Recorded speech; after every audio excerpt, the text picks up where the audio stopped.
باهاش دوست شده بودی. خب بعد چی بود ماما؟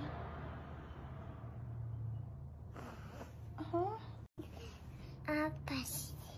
عدسه کردم عدسم پاشید. چرا؟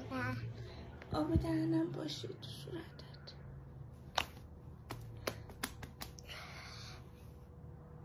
چیکار کنیم حالا؟ ماما شلوارم خیس کردی.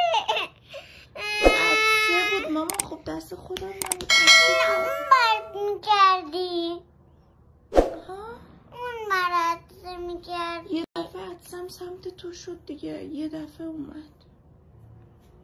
چیکار کنم حالا؟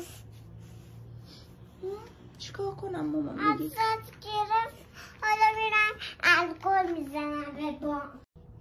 مامان عدسه کردم. تو میخوای بری الکل بپاشی به خودت؟ خیلی تو زرنگی. خدا سوخته. بوش کنی؟